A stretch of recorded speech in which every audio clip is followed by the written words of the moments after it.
नागरिकों को कोई नुकसान ना हो, हमले से पहले कतर के अधिकारियों के साथ संपर्क किया और उन्हें हमले के बारे में सूचित किया। साथ ही ईरान ने 2 राजनयिक चैनलों के जरिए अमेरिका को भी हमले की जानकारी पहले ही दे दी थी। ईरान का कहना है कि ये हमला उसके परमाणु अड्डों पर अमेरिका की कार्रवाई का जवाब था। इजराइल और ईरान के बीच जंग की शुरुआत से कतर दोनों देशों ईरान और अमेरिका के साथ अपने अच्छे रिश्ते बनाए रखने की कोशिश कर रहा था। एक तरफ कतर ईरान से दोस्ती रखता है तो दूसरी तरफ मध्य पूर्व में अमेरिका के सबसे बड़े सैन्य अड्डे की मेजबानी भी करता है।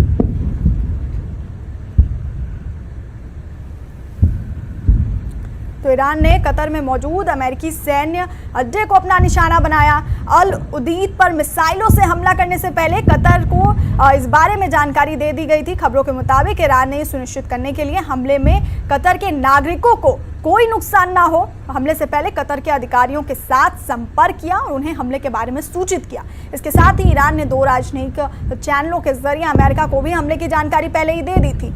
ईरान का कहना है कि ये हमला उसके परमाणु अड्डों पर अमेरिका की कार्रवाई का जवाब था।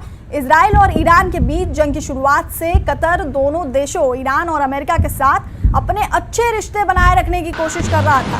एक तरफ कतर ईरान से दोस्ती रखता है तो दूसरी तरफ मिडिल ईस्ट में अमेरिका के सबसे बड़े सैन्य अड्डे की मेजबानी करता है।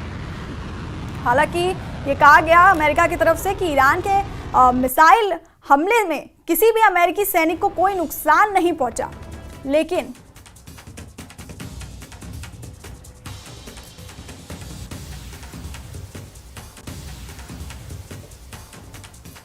ईरान ने कतर में मौजूद अमेरिकी सैन्य अड्डे अल उदीद पर मिसाइलों से हमला करने से पहले कतर को इस बारे में जानकारी दी थी।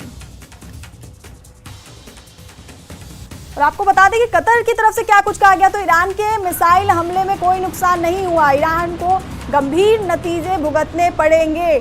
तो कतर की ईरान को बड़ी धमकी। यहाँ पर ईरान के मिसाइल हमले में कोई नुकसान नहीं हुआ, ईरान को गंभीर नतीजे भुगतने पड़ेंगे। तो कतर की तरफ से ईरान को ये चेतावनी दी गई और कड़ी निंदा की गई इसकी।